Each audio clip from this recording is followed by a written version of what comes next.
Merci beaucoup. Je suis vraiment très content d'être avec vous ici. J'ai hésité à venir, mais mon ami Daniel, que j'aime beaucoup, et Yves, quand il m'invite, je me déplace, puisqu'on s'est rencontrés à Aubervilliers, et on avait fait une excellente conférence, et c'est là que j'ai découvert ce jeune homme. J'ai beaucoup d'expérience et d'expertise. J'ai travaillé pendant 25 ans au centre Minkowska, qui est le premier centre d'anthropologie médicale clinique à Paris et en France, qui recevait effectivement les traumatisés de guerre. Puis j'ai enseigné à l'université de Franche-Comté. J'ai introduit les cultures africaines à l'institut universitaire de formation des maîtres à Besançon. À l'époque, on parlait de UFM. Je suis philosophe, je suis animateur de café de philosophie. J'en ai créé plein à travers le monde, jusqu'à Tahiti, en Polynésie française. Je ne parle pas de Haïti, mais de Tahiti. C'est moi qui ai créé le café de philosophie de Tahiti. Et je forme beaucoup de travailleurs sociaux, de médecins, de personnel de prison, justement sur ce qu'on appelle l'interculturalité. Comment connaître l'autre. Et le professeur Vignier, je vous ai écouté avec beaucoup d'attention et je suis vraiment très content de vous entendre. Le philosophe, il est très critique. Je voudrais tout simplement dire, dans la première partie de cette conférence, on a parlé effectivement du VIH, etc. Alors, il faudra être extrêmement prudent pour dire tout simplement que ce qu'on a dit ici ne concerne que les pays développés. Je tiens à le dire. Quand vous allez au Sénégal, qui est mon pays, les gens n'ont pas les moyens de la trithérapie à l'époque. Aujourd'hui, pire avec les séances de vaccination, etc. Donc, il faudrait qu'on soit extrêmement précis. Alors, c'est le défaut du philosophe de rétablir certaines choses. En France, ça marche. En Afrique, c'est plus compliqué. Il faut le dire. Et il y a une délinquance sexuelle. Il y a une banalisation du sexe qui fait que le VIH se promène comme au marché. Et il est temps que l'Afrique parle à l'Afrique. Il est temps que nous faisons de la prophylaxie, de la prévention. Et je suis très content de connaître Bamesso. Parce que j'ai formé un vieil homme, par exemple, à Créteil, qui m'a dit, Pape, on a une difficulté. Quand on va dans les foyers,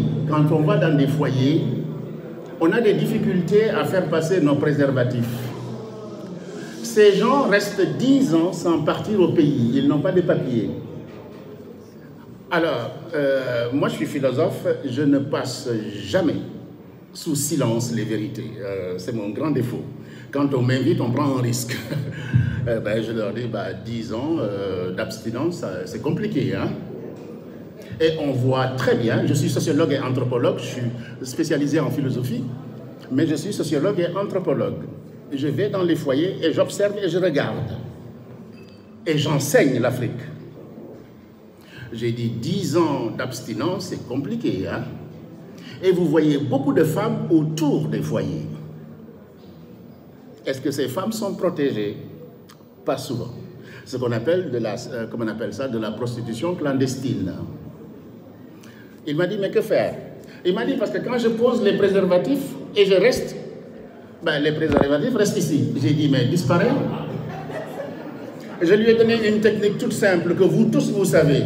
J'ai dit, mais disparaît, doyen, disparaît, mais sans préservatif et disparaît. Je te donne 1 minute.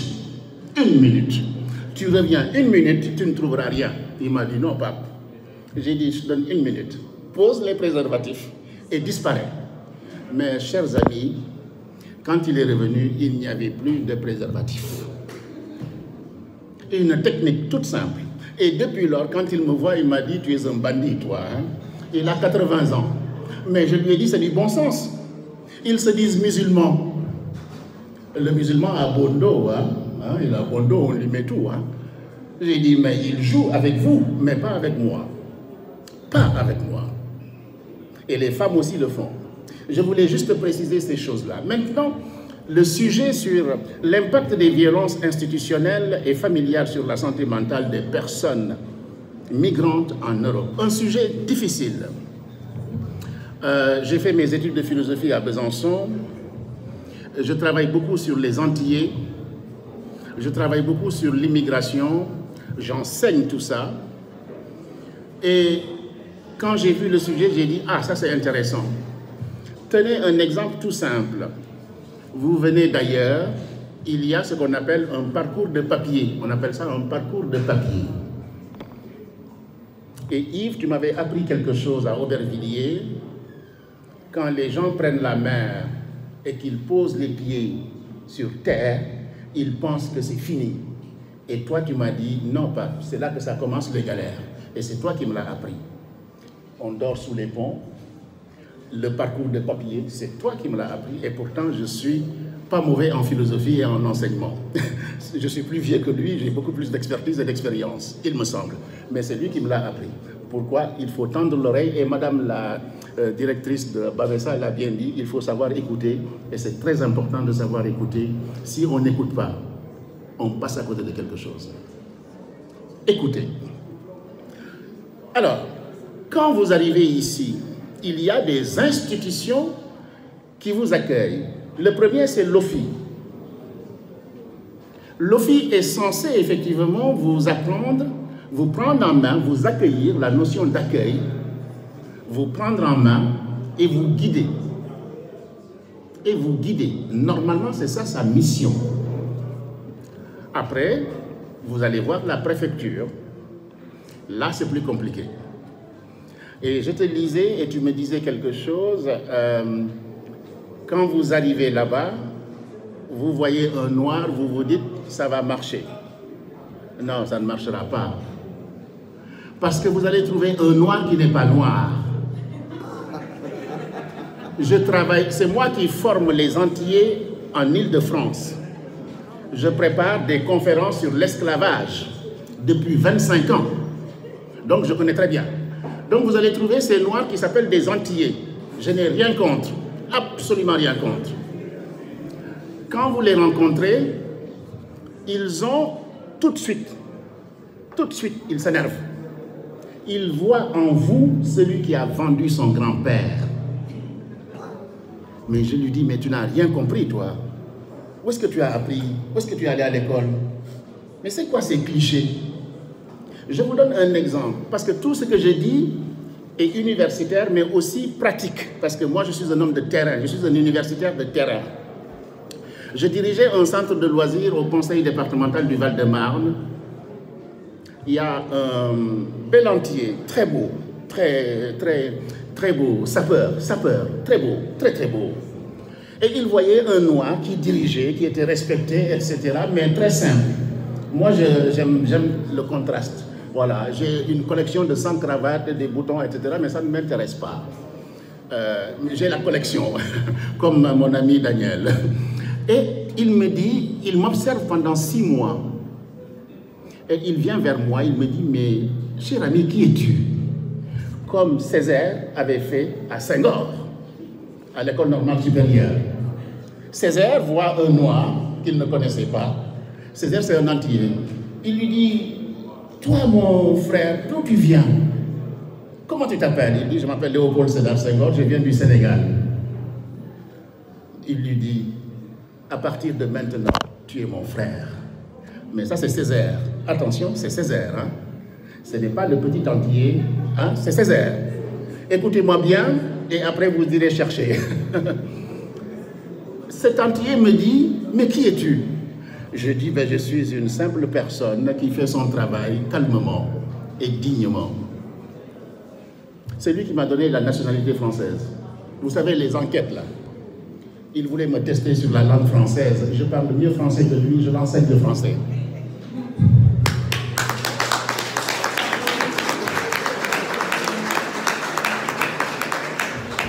Il me dit, depuis que je te connais, j'ai changé de regard sur les Africains. Depuis que je te connais, j'ai dit, mais il y a tellement d'Africains meilleurs que moi. Moi, je suis tout petit. Et je t'exhorte à être humble, à respecter l'autre, parce que tu es un professionnel. Tu es un professionnel. Et les clichés, les préjugés, tu ne dois pas les utiliser. Parce que je lui dis, on entend des bruits. Chaque fois qu'un Africain vient, il préfère trouver un blanc.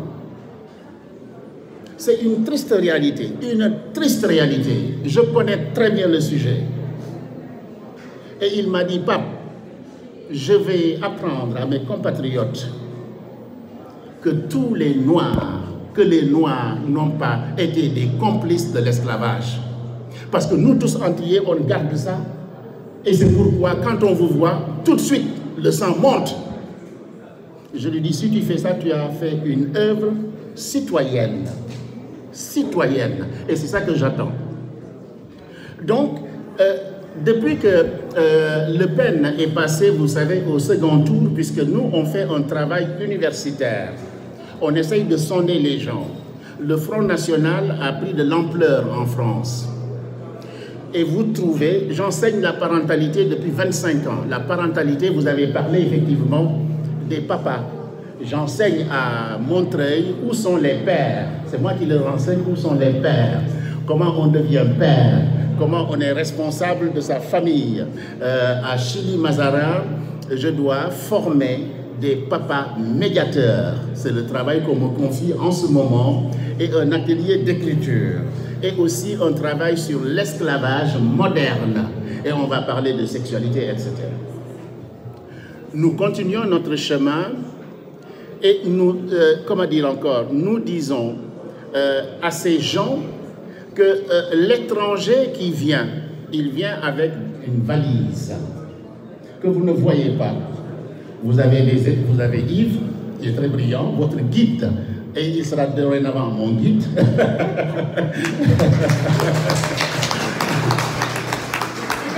C'est important, le guide. La notion de guide est très importante. Je travaille beaucoup sur ce qu'on appelle la notion de maître, le maître. Voilà. Bien. Et ce qui est important, c'est qu'il faut savoir que l'étranger, il vient avec une valise que vous ne voyez pas. Vous avez des médecins qui sont immigrés. Vous avez des artisans qui sont immigrés. Vous avez de tout qui sont immigrés. Et les clichés que vous avez, ce n'est pas normal. C'est pourquoi, en France, les syndicats, etc., ont créé ce qu'on appelle le racisme institutionnel, mais qu'on ne voit pas. Ce qu'on appelle le racisme dissimulé, on ne le voit pas. C'est-à-dire, entre chefs, on va te dire, dans la sélection des étrangers, il y a des gens que tu dois prendre, des gens que tu ne dois pas prendre, etc., etc. Ce qu'on appelle le racisme institutionnel. Il est très fin. Il est très très fin, on ne le voit pas. On ne le voit pas. Parce qu'on le dit de bouche à bouche, il n'est jamais écrit. S'il est écrit, on est pénalisé. Mais aller à l'école, nos enfants, on les oriente où? Je n'ai rien contre le plombier. Je n'ai rien contre l'autre. On les oriente où? C'est moi, à Paris, ici, j'ai créé un réseau. Mon fils a fait un stage en sécurité informatique. Pour quelle raison? Je ne vous connais pas, madame, je vous pointe comme ça. Votre enfant va faire plombier. Pour quelle raison? Dès lors qu'il me dit, monsieur Sissoko, je veux être médecin, je lui trouve un stage en médecine. C'est moi qui l'ai créé ici. Je l'ai créé ici. Vous voyez, vous allez à l'école, parce que nos parents ne savent ni lire ni écrire, les 50%. Qu'est-ce qu'on doit faire? C'est tout simplement les amener à aider leurs enfants et nous aussi qui sommes là, qui aurons la chance d'apprendre, de leur prendre la main et de les accompagner. Chaque année, je trouve 100 stages pour nos enfants africains, maghrébins, mais aussi blancs. Blancs. Comme je vous ai dit, je suis très bavard, mais je vais finir et je vais donner la parole à mon ami entier. Je forme les enseignants à pouvoir comprendre notre culture pour respecter nos enfants. Mon enfant veut faire de l'IA, il fera de l'IA. Aujourd'hui, je suis en train de chercher une formation pour 2 jeunes filles à l'international et je vais trouver. Parce que tous mes amis qui sont cadres, s'ils ne le prennent pas, moi, le téléphone, je supprime leur nom.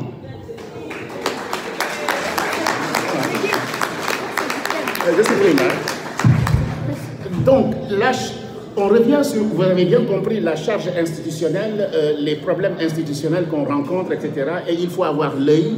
Mais je vous demanderai toujours, quand vous allez dans les institutions, d'être calme. Vous n'avez pas à avoir peur.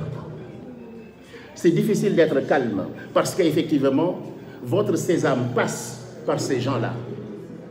Vous êtes obligé d'être poli, mais pas de baisser la tête.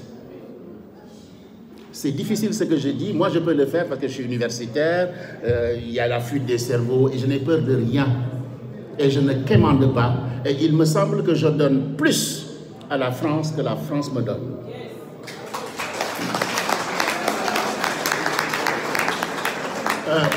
Je ne raconte pas d'histoire, vous tapez Pape Bakary Sissoko, vous verrez sur Google mes petits mensonges, etc. Voilà. Donc, j'enseigne aux professionnels d'être justes et de respecter tout individu qui est en face d'eux. Et l'enseignant doit prendre par la main l'enfant pour le tirer vers le haut. Et tout professionnel doit le faire. La préfecture, effectivement, il y a 2 préfectures qui sont difficiles en France, c'est Bobigny et le Val-de-Marne. Bobigny et le Val-de-Marne sont les 2 préfectures les plus difficiles. Mais nous sommes en train de travailler pour qu'ils changent d'optique. Il est maintenant question de parler de la charge mentale des demandes que de là-bas, on vous fait. On vous demande toujours beaucoup et on ne sait pas ce que vous faites ici. Je ne regardais pas TikTok, je ne regardais pas ces petites choses-là. Mais j'ai une amie haïtienne qui m'a dit « Non, il faut que tu regardes. » Et comme je suis très poli, ben je regarde. Quand ils partirent, c'est réussir. Partir du Cameroun, partir du Sénégal, c'est réussir. C'est une hypothèse. Dans leur tête, hein, pas dans ma tête. Hein. Parce que moi, je n'ai pas de maison, je n'ai rien. Je suis philosophe, je suis pauvre. Voilà. J'ai le minimum syndical. Mais ils étaient 10 dans une chambrette. J'ai partagé la vidéo à ma famille. 10 dans une chambrette. Et on vous demande plus. On discutait à notre table sur la nécessité d'apprendre la langue pour mieux s'intégrer. Ce qu'on appelle la précarité linguistique. Quand vous ne comprenez pas une langue, il est difficile de s'insérer. On ne vous respecte pas. Vos enfants ont honte de vous. C'est pourquoi, depuis 25 ans, j'enseigne la parentalité. Et ce que je dis aux parents, je dis, tu ne parles pas français, mais tu parles de malingué ou djoula. Tu es plus fort que moi en djoula. Il m'a dit, ah bon? J'ai dit, ah bon? Vous savez, c'est une façon de flatter son ego, pour lui dire que tu sais quelque chose. Et après, je reviens pour dire qu'on est en France, apprends le français quand même. Si tu es en Angleterre, apprends l'anglais. Mais je ne le dirai pas aux Camerounais, parce que le Camerounais est trilingue. Mais je le dis aux Sénégalais. Voilà. Donc, il y a une façon effectivement d'apprendre aux parents à mieux s'intégrer pour mieux accompagner les enfants. C'est très important. Et on nous demande beaucoup. Alors moi, on ne me demande pas beaucoup. Vous savez que je suis philosophe, donc très carré. Je n'aide pas les paresseux. Et quand on me demande, il me faut un projet avec une évaluation. Je n'aide pas tout le monde, je ne peux pas. C'est pas possible. Parce qu'à Besançon, il faisait froid. Docteur Vignier, vous devez savoir, à Besançon, il fait 25, quand il neige, c'est 25 cm. 25 cm. Je me lève pour aller chercher le savoir. Donc, je travaille dur pour avoir 1 euro. Je ne peux pas m'amuser, effectivement, à donner. Et beaucoup parmi nos compatriotes donnent. Il y a un grand philosophe camerounais qui s'appelle Gaston-Paul Effa, qui dit « Les enfants de la tradition ». Son papa voulait se raser la barbe. Il l'appelle à 1h de la nuit. Papa n'a pas rasé sa barbe. Hein. Il est à Strasbourg. Ah, mais c'est le docteur qui a fait... Voilà. J'ai dit, mais Gaston, tu fais quoi? Il m'a dit, pape, j'ai marché, j'ai trébuché, j'ai eu ma cheville cassée. Le lendemain, j'ai fait monogramme. Ce qu'on appelle la synchronicité ou les occurrences en philosophie. Sa cheville s'est cassée. Il m'a dit, c'est sa maman. Et pourtant, il est philosophe, il n'est pas con. Hein. Il n'est pas con. Hein. Il m'a dit, pape, le lendemain, je suis allé envoyer de l'argent. Il m'a dit, arrête avec notre philosophie là, arrête. Bon, c'est un grand ami, on rigole, etc. Mais j'avais compris effectivement la peine, la souffrance, ce qu'on appelle les pesanteurs. Les pesanteurs sociales, ce qu'on appelle les pesanteurs sociales. Ça pèse. Mais apprenez tout simplement à dire aux parents que ce n'est pas facile ici. Le langage de vérité. En tout cas, si vous me suivez, vous allez voir que c'est ce que j'enseigne. Et pourtant, Dieu sait, je donne beaucoup. Je donne beaucoup à des jeunes qui veulent monter. Donner, ce n'est pas l'argent. Je forme, je conseille. Par exemple, en ce moment, je forme beaucoup de professeurs de philosophie au Sénégal. Je leur envoie des livres virtuels. C'est ça aussi une façon d'aider les gens. Aider, ce n'est pas seulement l'argent. Moi, j'aide la tête pour que nos professeurs soient forts. Donc, soyez rigoureux et toujours pensez à votre famille. Toujours pensez à votre famille. On ne fait pas des enfants pour que les enfants soient la sécurité sociale. Ce que je dis peut vous déranger, cher. Je peux vous déranger, mais c'est la vérité. Je vous dis la vérité. Beaucoup de nos compatriotes souffrent. Beaucoup. Regardez dans les métros, les sans-abri, etc., les clochards africains. Ça me fait mal. Ça me fait très mal. Apprenez à dire non, mais apprenez à dire la vérité. Apprenez d'abord à donner à vos enfants, parce que le loyer coûte cher, les charges coûtent cher, l'eau coûte cher, je vais vous le dire. C'est 100% maintenant. Le mètre cube, c'était 10 €, maintenant c'est 20 €. 20. Je vous le dis, hein, les loyers, là, tout à, les charges ont fait comme ça. Et donc, nos budgets et leurs salaires ne grandissent pas. Donc, apprenons à être solidaires, oui, mais apprenons à être rigoureux. Et apprenons, quand on fait un enfant, on est responsable. Alors, je suis très bavard, très bavard. Je vais donner la parole à mon ami Félix. Oh, c'est le grand Félix. Alors là, il est plus savant encore que moi. Merci beaucoup, Yves. Merci, Daniel. Voilà, excusez-moi.